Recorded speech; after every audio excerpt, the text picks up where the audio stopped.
सिंधी अदब जी दुनिया में शामिल कयूं था नामियारे लेखक किशन चंदर जी कहाणी मोहन जे दड़े जो खज़ानो। मोहन जे दड़े जा समूरा नंढा वॾा दड़ा खोटजी चुका हुआ सवाइ हिक जे। मोहन जे दड़े जी छाती फाड़े इंसानी हथनि 5000 साल पुरानी तहज़ीब जा समूरा अंसर मेड़े वरिता हुआ। खोटण वारनि सभु कुझु कढी वरितो हो, पर जेकी कुझु हिननि चाहियो थी सो खे न मिलियो हो। इंजीनियरनि ऐं क़दीम आसारनि वारे खाते जे माहिरनि जी कॉन्फ्रेंस हली रही हुई। उन्हनि में हिकु गंजी टिकण वारो यूरोपियन यहूदी फिलासफर हो डेविड, ॿियो सांवरे रंग जो सन्हड़ो सैकड़ो मुस्लमान हो अतर, टियों हिकु मजमदार बंगाली हिंदू हो ऐं चौथों मां होसि। मां जेको माज़ीअ जो पछताव ऐं मुस्तक़बिल जो पड़ादो आहियां, पर हू मूंखे फ़क़ति ॿुधी सघिया थी, ॾिसी न। मजमादार चयो, हाणे सिर्फ़ु हिकु दड़ो रहियल आहे खोटण लाइ, पर सम्झ में नथो अचे त हेॾे सारे शहर जो खज़ानो काॾे वियो। औरतुनि जा सोना ज़ेवर त किथां न किथां लधा आहिनि, पर मामूली क़िस्म जा, ऐं उन्हनि मंझां किन में हीरा बि लॻल आहिनि, पर उहे बि जहिड़ा तिड़ा। उन ई मंझां उहो त साबित थिए थो त उन ई ज़माने में सोन ऐं हीरा लभी चुका हुआ। पोइ शहर जो खज़ानो काॾे वियो? मूं चयो, थी सघे थो उन ई ज़माने में बि को नादिर शाह पैदा थियो हुजे ऐं सॼे शहर जी फुरक करे हलियो वियो हुजे, पर हिननि मुंहिंजी ॻाल्हि ते ध्यानु न ॾिनो। अतर चयो, लातादाद कुतबा लधा आहिनि, पर कंहिं बि दड़े मंझां इहा क़बर न लधी आहे जेका मोहन जे दड़े जी ज़बान जी सुञाणप साबित थिए आहे। उन ई सुञाणप जे न लभण करे असांजी ज़बान दुनिया जी सभ खां पुराणी ज़बान जी क़ीमती विरसे खां महरूम थी वेंदी। मूं चयो, मोअल ज़बाननि खे ॻोल्हण वारो, अॼु जो तुंहिंजे साम्हूं ज़िंदा ज़बाननि खे वढियो थो वञे, उन जे बारे में तुंहिंजी कहिड़ी राय आहे? पर अतर अहिड़े नमूने कंधलो ॾियो ॼण हिन मुंहिंजी ॻाल्हि ॿुधी ई कोन हुई। डेविड ॻाल्हायो, खज़ानो लभे न लभे मूंखे उन जी परवाह कान्हे, कहिड़ो असां पंहिंजे घर खणी वेंदासीं। ज़बान जी सुञाणप बि लभे न लभे, आख़िर उहा ज़बान अॼुकल्ह जे ज़माने में कहिड़े कमु अचे आहे। पर मूंखे सम्झ में नथो अचे त मोहन जे दड़े खे पाड़ूं पटण खां पोइ बि असां मिटीअ जो उहो खज़ानो न लधो आहे जंहिंखे हू पूॼींदा हुआ।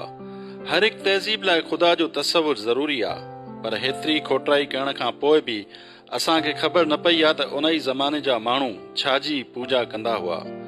मूं चयो, उहो राज़ सिखण लाइ शायदि तोखे कंहिं दड़े खोटण जी ज़रूरत न हुई, थोरो पंहिंजी दिलि खे खोटे ॾिसी आ। डेविड कावड़ मंझां साम्हूं वारी भित ॾांहुं ॾिठो, जिते संदसि ख़्याल में मां कोरीअड़े जी ॼार में लड़कियल हुअसि। पोइ हुन दरीअ मंझां ॿाहिरि ॾिठो।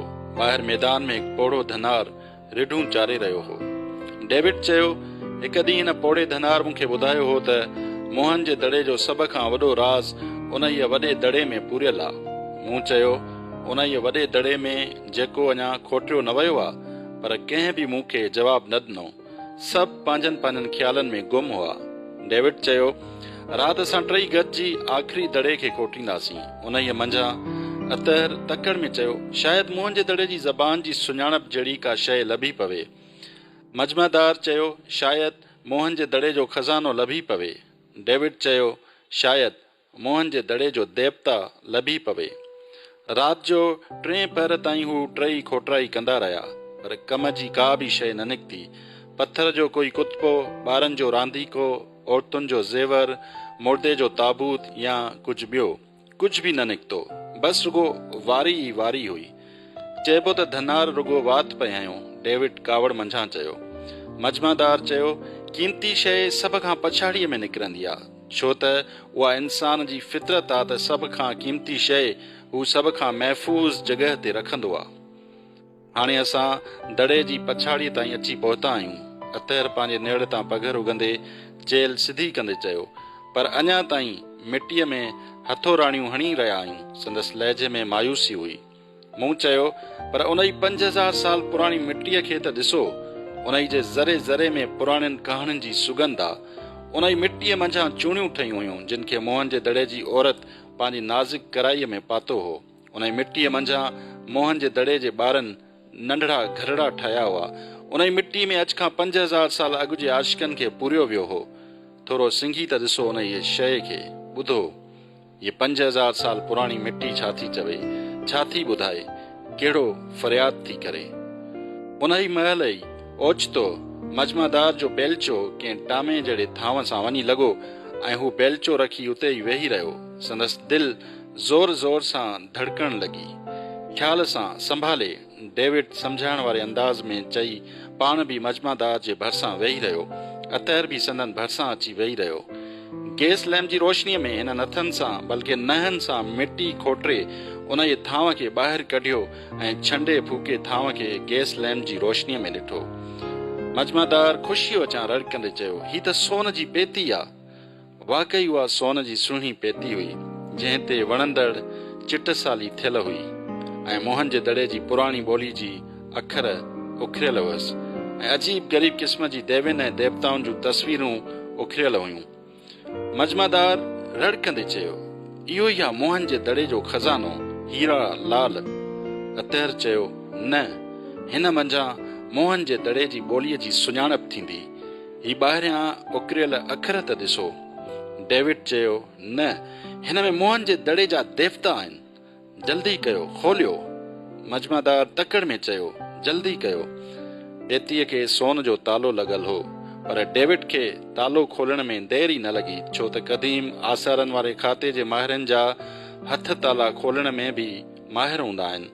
तालो त जल्दी खुली वियो, पर डेविड ढक मथे करण में कीबायो थी। मजमादार चयो, ढक मथे कर डेविड, जल्दी कर। डेविड वरी कीबाइण लॻो। तर अॻिते वधी ढक मथे खयो। अंदर काई कारसरी गोल शइ पई हुई। डेविड उन खे ॾाढे ख़्याल सां खयो, ॾिठई ऐं पोइ मायूसीअ वचां चयई, ही त हिकु मानी आहे। मानी? मजमादार मायूसी मंझां रड़कई। मूं चयो, हा मानी, दुनिया जो सभ खां क़ीमती खज़ानो। अतहर रोअण हार के लहजे में चयो, मानी? मूं चयो, मानी जेका हर ज़बान जी सुञाणप आहे। डेविड जो कंधु पंहिंजे सीने मथां झुकी वियो। फ़क़ति हिकु मानी? मूं चयो, मानी जेका समूरिन तहज़ीब जी ज़रूरत आहे। डेविड उन ई मानी खे हथ में खणी कावड़ मंझां चयो, केॾांहुं वियो उहो धनार जंहिं चयो हो त हितां जो सभ खां क़ीमती खज़ानो उन ई दड़े में पूरियल आहे। हिननि टिनी गॾिजी उन ई पासे ॾिठो जेॾां धनार रिढूं चारे रहियो हो। धनार त न हो, पर मूंखे लॻो त धनार रोई रहियो हो, उन जी मानीअ लाइ जेका इंसान जी पहिरीं ख़ुशी ऐं आख़िरी ॾुख आहे। पोइ मूंखे ईअं लॻो ॼण पहिरीं जिते धनार हो उते हाणे हिकु स्लैब आहे। पोइ ओचितो स्लैब जे पुठियां सिजु उभरण लॻो ऐं पोइ ओचितो उहा मानी सिज जे सुनहरी किरणनि में सोन जी थाल जियां चमकण लॻी।